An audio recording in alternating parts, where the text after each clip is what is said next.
Assalamualaikum warahmatullahi wabarakatuh. Waalaikumsalam warahmatullahi wabarakatuh. Saya Sarja Sutisna, mahasiswa PPG dari Universitas Pendidikan Ganesha dengan nomor KG 2016 9768570. Pada kesempatan kali ini saya akan mewawancarai Bapak Kepala Sekolah SMK Negeri Karawang yang alhamdulillah sudah bersama dengan saya di sini, Bapak Asep Sukmaklana. Terima kasih Pak atas waktunya. Mohon maaf diganggu aktivitasnya.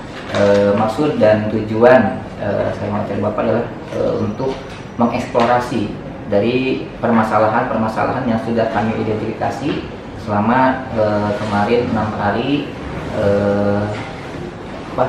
PPG pendidikan.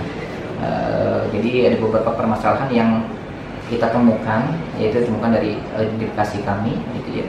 Yang mungkin minta lagi tambahan, mungkin ada masukan lagi selain literasi juga wawancara ini salah satu metode untuk menggali eksplorasi dari permasalahan-permasalahan. Yes.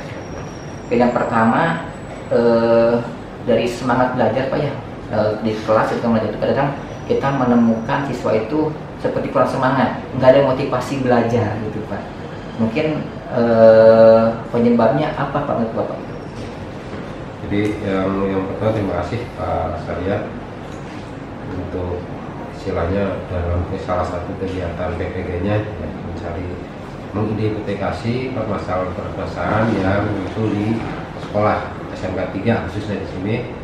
Jadi yang pertama tadi disampaikan terkait dengan semangat belajar barangkali ya, semangat belajar anak ya.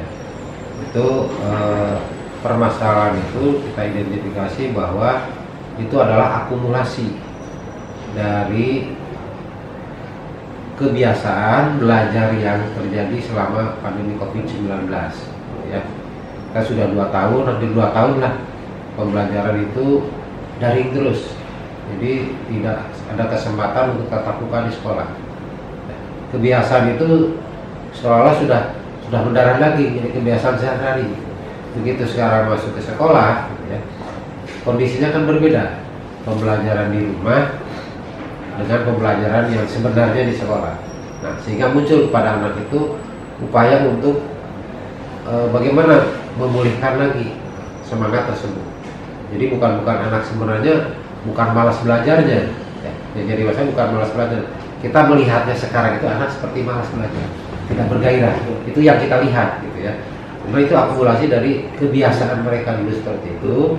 Nah, sekarang bagaimana kita memulihkan itu? Itu tugas kita sebenarnya, untuk memulihkan supaya anak itu kondisinya kembali lagi untuk siap belajar secara normal di sekolah. Kalau itu sudah pulih dengan kebiasaan-kebiasaan yang baru, mudah-mudahan si anak itu rasa malasnya, rasa enggan belajarnya itu dengan sendirinya akan hilang. Terus yang mungkin nggak sih Pak penyebab dari anak juga kadang kurang semangat itu dari variasi media pembelajaran yang dilakukan oleh guru Pak? Ya.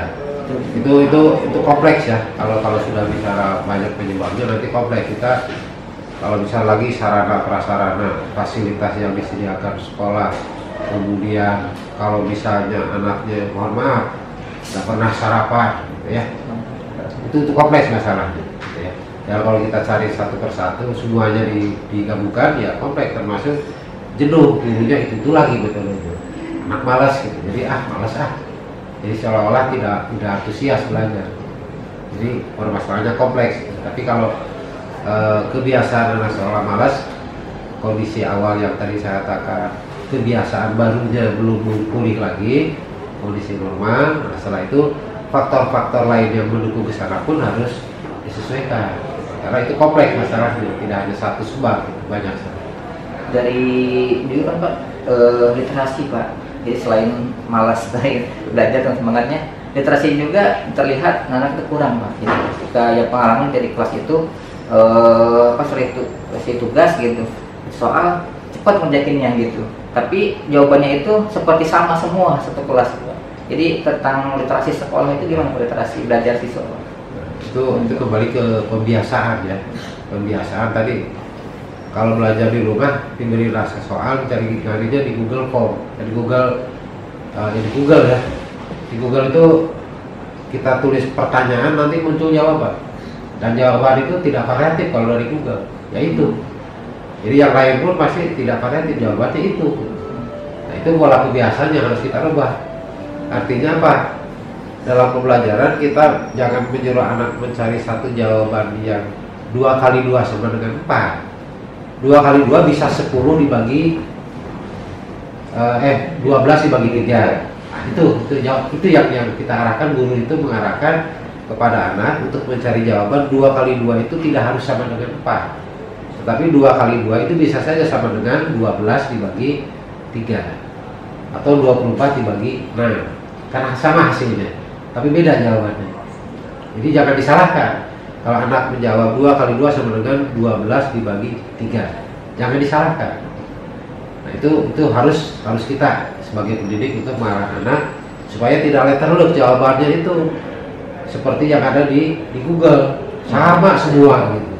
Seperti itu. Nah, itu yang dimaksud literasi, supaya kita terbiasa anak itu jangan didoktrin dengan jawaban yang A, B, C, tapi dengan pendapat mereka tentang masalah A mereka sesuai dengan pemahaman mereka. Terkait juga dengan nomor seperti kan angka perhitungan ya Pak. Iya. Karena saya mengajar TKJ, ada salah satu materi yang tentang konversi bilangan. Iya. Desimal ke oktal ke desimal, itu kan pasti ada perhitungan, Betul. perkalian, Betul. penjumlahan matematika dasar.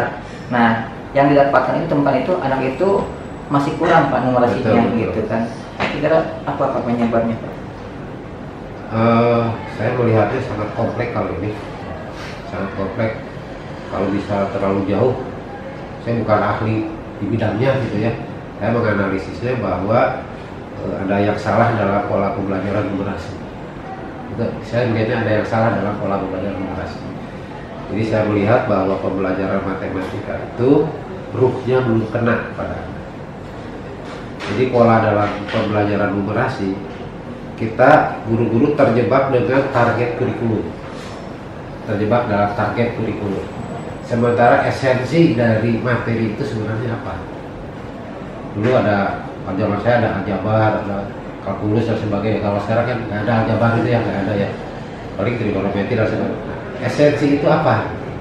Itu yang belum nyampe ke anak. Tapi yang disampaikan target kurikulum. Untuk aljabar itu perkalian, pembagian, pengurangan, penjumlahan, itu yang disampaikan ke anak. Tapi esensi nilai dari materi itu belum. Nah, sehingga terlihat sekarang bahwa anak itu katakanlah 1/2 dibagi 2/3 bingung. Atau konversi dari standar internasional ke konversi satuan saja ya, itu pasti susah, bingung, karena esensi dari numerasinya itu sendiri belum kena. Nah, itu kayak kita bersama sebenarnya ya, untuk memperbaiki itu. Jangan menyalahkan anak, karena anak begitu itu karena kita memberikan ilmunya yang bukan salah gitu ya. Harusnya diberi pancing, kita hanya beri ikan gitu. Harusnya kita diberi pancing, ini pancingnya, ini umpannya, coba kamu cari ikan. Nah, kita karena ingin target kurikulum biar cepat, udah kasih ikannya. Kalau mancing kan ngajari cara mancingnya, ngaracik umpan, baru dapat ikan kan lama. Tapi itu esensi dari numerasi itu. Nah, itu barangkali yang harus kita perbaiki bersama, bagaimana si anak itu esensi dari numerasi itu, pendidikan numerasi itu tidak hanya target kurikulum yang tercapai, tapi esensinya sendiri anak nyampe. Itu yang mungkin yang TKJ akan terasa gitu ya, banyak perhitungan yang anak itu kesulitan di situ. Terus ini juga Pak, kan dari TKJ yang harus kan bukan komputer. Ya mungkin anak itu ketika masuk komputer minimal mengenal komputer gitu ya, atau bisa mengoperasikan komputer. Cuman ada beberapa anak juga yang di kelas temukan itu tidak bisa mengoperasikan komputer gitu Pak. Dari dulu Pak Muhammad, sistem PPDB-nya ada ingat bakat gimana gitu Pak, sehingga anak itu diarahkannya kalau nantinya harus kamu ke TKJ biar karena kalau di komputer, kalau TKJ di komputer gimana gitu Pak. Itu memang idealnya pada saat PPDB itu ada tes bakat dan minat. Hanya terkendalanya tes bakat minat itu yang membuat naskah soal itu harus psikolog. Tidak bisa hanya orang-orang seperti saya bisa membuat soal yang bisa mengarahkan dengan soal itu dia cocok ke TKJ, TSM atau audio video. saya nggak bisa, nggak punya kemampuan itu harus ahlinya membuat materi soal dengan jawaban itu bisa diketahui anak itu minatnya atau bakatnya di TKJ, ini bakatnya. Nah, itu yang jadi permasalahan. Untuk mendapatkan naskah seperti itu harus oleh tenaga ahli. Biayanya untuk tenaga ahli itu tidak murah, tidak murah, dan ahli itu langka gitu ya. Orang yang di bidang seperti itu langka. Itu yang jadi masalah. Kalau dibebankan ke sekolah juga, ya mungkin berat anggarannya, bisanya bisa, tapi kan berat juga. Dibebankan orang tua kan mungkin. Nah, itu masalah klasik lah. Tapi bisa diantisipasi sebenarnya dengan yang sederhana lah, dengan wawancara, dengan dites alat-alat sederhana, dengan pengetahuan yang simpel, itu sebenarnya bisa diatasi. Terus sekarang itu Pak, ada permasalahan lagi tentang komunikasi Pak, komunikasi antara guru dengan siswa, guru dengan orang tua, kayaknya belum terlalu intensif gitu Pak. Nah, jadi kira-kira apa Pak yang bisa dilakukan? Kalau untuk komunikasi memang ini hal yang untuk saat seperti sekarang ya, dengan teknologi informasi yang semakin canggih, itu tantangannya jadi semakin berat. Kenapa? Kita cukup komunikasi melalui HP jarak jauh, dengan WA saja hari ini udah nyampe, sekian detik udah nyampe. Tapi tadi nilai komunikasi itu tidak cukup dengan teknologi, kita perlu tatap muka. Dalam tulisan WA itu kita tidak mengetahui ekspresi pada saat kita mengetik. Tapi dengan tatap muka, bicara ABC-nya itu kita bisa langsung melihat ekspresinya. Ekspresi senang, ekspresi sedih, atau ekspresi marah, itu terlihat. Tapi di WhatsApp itu kan kita nggak tahu. Paling nggak ada dengan apa namanya emotion gitu ya. Emoticon. Emoticon itu ada sedang sedih gitu. Tapi betul sedih nggak? Kan bisa saja. Dari seserian emosinya sedang nangis, kan bisa saja. Padahal kita sedang tertawa. Tapi kalau dengan komunikasi itu tidak. Nah ini yang tantangan berat lah, kita menghadirkan orang tua, membuat fasilitas atau event komunikasi antara guru, orang tua, dan siswa. Itu tiga hal yang harusnya harus terjadi. Kita momennya yang paling besar itu di awal tahun pada saat rapat orang tua siswa, atau pada saat pembagian rapor orang tua dihadirkan ke sekolah. Tujuannya supaya kita berkomunikasi dengan orang tua tentang kemajuan belajar anak-anak. Jadi ada komunikasi langsung. Nah ini memang berat tantangannya karena orang tua juga punya aktivitas sendiri. Ya sulitlah setiap hari kita hadirkan ke sini. Guru ke rumah orang tua juga tidak mungkin tiap hari ya. Itu pun tidak semua siswanya. Dalam satu kelas paling berapa orang yang dikunjungi. Itu permasalahan lah yang harus selalu dicari solusi terbaik. Dari untuk permasalahan itu kan mungkin bisa jadi guru belum mengenal model-model pembelajaran Pak. Betul. Terus juga bagaimana melatih anak supaya tidak bosan, sudah pandai berbicara. Pada ini kan kalau caranya kan ada kemampuan namanya teh kemampuan abad 21 yaitu yang 4C Pak. Yang collaboration, communication, critical thinking, dan apa satu lagi C, satu lagi dia. Itu jadi itu apa Pak penyebabnya? Kira-kira bagaimana yang melihat di sekolah, mungkin hasil supervisi gimana? Oh, itu sebenarnya dari ini literasi kita tentang itu masih kurang. Jadi literasi kita, jadi kelemahan memang kita itu di literasi memang paling katakan kalau rendah tidak, tapi belum mencapai batas optimal, Jadi keingintahuan dan mencari tahu serta bagaimana menerapkannya itu yang itu masalah yang tadi sudah lama kan itu diinformasikan bagaimana kita itu supaya berpikir kritis, terus kemudian berkolaborasi pada anak itu sudah. Tapi tentang apa itu dan bagaimana, literasi kita masih kurang. Harus seperti apa mencari informasi dan sebagainya. Nah itu sendiri kelemahan kita itu. Dan itu mungkin nanti difasilitasi oleh sekolah nanti dalam bentuk in-house training. Jadi di in-house training itu nanti poin-poin esensial apa yang harus kita sampaikan, gitu ya. Nah itu nanti dikumpulkan skala prioritas yang pertama, karena tidak mungkin semua masalah diselesaikan dalam satu in-house training. Mungkin in-house training pertama tentang apa, in-house training kedua tentang apa. atau mungkin dengan diskusi-diskusi antar guru mata pelajaran di MGP, ya, itu bisa ya. Dalam diskusi-diskusi di MGP atau di jurusan atau di kelompok-kelompok bidang Pakasek misalnya, itu bisa saja kita diskusi dalam hal itu. Tapi itu tidak menyelesaikan masalah karena hanya parsial. Tapi kalau dengan IHT kita bisa secara keseluruhan untuk membahas yang tadi. Terus dengan evaluasi pembelajaran juga kan yang itu guru belum menggunakan HOTS gitu ya. Iya. Apakah itu harus nggak sih guru itu menggunakan HOTS gitu untuk kurikulum sekarang ini? Iya, iya. Kalau harus memang ya tuntutan dari kurikulum seperti itu. Artinya begini, jadi nilai esensinya itu kenapa kita harus HOTS itu yang harus kita pahami dulu ya. Jadi untuk kalau di taksonomi Bloom itu mengidentifikasi, menyebutkan definisi itu bukan bagian dari ranah untuk SLTA ya. Menyebutkan definisi itu dengan membaca udah bisa ya. Tidak perlu diingat-ingat, baca definisi ini, oh ini udah selesai. Apalagi dengan buka Google udah selesai tentang definisi, sehingga kita jangan diarahkan ke sana, diarahkan ke level yang lebih tinggi, pemahaman minimal.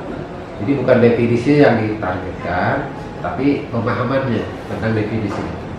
Nah itu yang esensinya, sehingga dituangkanlah dalam bentuk HOTS tadi, thinking order ya, order thinking ya.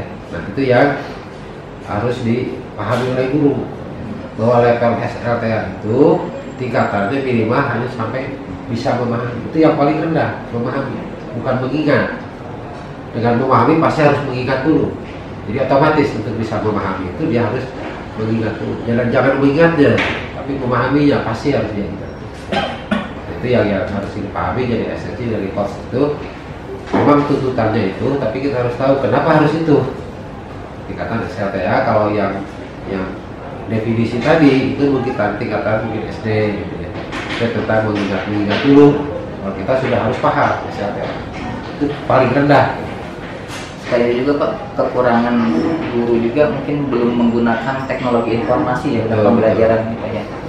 Seberapa penting sih Pak penggunaan teknologi informasi gitu dan pembelajaran itu? Untuk saat ini itu menjadi sangat esensial ya, pemanfaatan teknologi informasi, karena anak-anak kita zamannya sekarang dengan sistem, dengan internet itu, ya itulah dunia mereka. Kalau ingin kita masuk, ilmunya masuk ke mereka, ya kita harus ikut ke dunianya mereka. Jangan memaksakan mereka ikut ke dunia kita. Dunia saya itu dunia manual. Mereka diajak ke dunia saya pasti banyak yang tidak tertarik. Karena saya sebagai pendidik, maka saya harus masuk ke dunia mereka. Anak-anak dunia internet, ya harus masuk saya pembelajaran dunia. Supaya masuk itu ya teknologi informasi. Mau tidak mau, meskipun saya produk jadul gitu, saya harus belajar banyak tentang teknologi informasi. Tapi ada beberapa guru yang masih gak ada teknologi gitu, Pak, gitu Pak. Itu salah satu kendala. Tapi upaya kita itu kalau ada 1-2 kasuistis lah, masalahnya kasus per kasus ya paling nanti dibantu teman-teman yang lain gitu. Tapi jangan terus karena yang satu yang lain jadi ikut yang belum, yang gaptek gitu. Nah, kita tetap jalan, nanti teman kita bantu. Wajib itu mah harus kita ikuti. Ya, terus kalau perkembangan teknologi sekarang itu Pak ada artificial intelligence ya, terus apa AR itu VR gitu kan. Sebenarnya kan benar bagus gitu Pak, gitu ya. Bisa apakah itu penyebab juga gitu Pak? Guru itu masih gaptek dengan artificial intelligence gitu kan, dan lain-lain selain teknologi yang informasi. Ya itu bukan hal pokok menurut saya gitu ya, bukan karena artificial intelligence, tapi bagaimana mindset kita tentang teknologi itu. Jadi teknologi sekarang itu bukan hal tabu, kita harus masuk ke sana. Karena mungkin usia saya itu dulu ditakut-takuti di internet itu banyak hal-hal negatif. Awal-awal saya didoktrin tentang internet itu di internet itu banyak hal-hal negatif yang bisa diakses kapan saja oleh siapa saja tanpa filter, sehingga mindset saya dengan internet jadi negatif. Karena ternyata setelah saya masuk banyak sekali hal positif, ternyata negatifnya 1, positifnya 200 ternyata setelah masuk. Nah itu mindset yang harus berubah. Mindset kita tentang teknologi itu tadi. Artinya setelah saya tahu manfaat, saya banyak belajar bagaimana memanfaatkan teknologi ini. Setelah tahu manfaatnya, tapi kalau saya tetap tidak berubah dengan mindset saya bahwa di internet itu banyak hal-hal negatif, saya nggak akan mempelajari itu. Saya akan menjauhi terus. Kalau saya menjauhi terus berarti selamanya saya gaptek. Jadi mindsetnya kita ubah bahwa ternyata di internet itu banyak hal-hal positif. Jeleknya 1, baiknya 200. Jadi begitu masuk tergantung mata kita mau melihat yang satu juga atau 200 yang baik. Ternyata begitu masuk saya melihatnya 200 yang baik ini, sehingga yang satu ini nggak kelihatan. Jadi semakin ingin tahu, semakin ingin tahu, seperti itu makanya belajar. Katakan meskipun terseok-seok, saya mengikuti. Seperti sekarang apalagi Google Power segala macam, saya bingung cara buatnya gimana, tapi saya ikuti. Seperti itu, nah, teman-teman barangkali nanti yang katakan gaptek pun, saya yakin kalau mindsetnya sudah berubah, tidak disuruh pasti mencari tahu. Itu yang saya rasakan. Tidak disuruh saya mencari tahu. Ya, terima kasih Pak. Alhamdulillah pertanyaan sudah habis. Sekali lagi terima kasih atas waktunya. Mohon maaf mengganggu aktivitasnya. Yang mudah-mudahan bermanfaat buat kami dan ilmunya. Terima kasih. Assalamualaikum warahmatullahi wabarakatuh. Waalaikumsalam.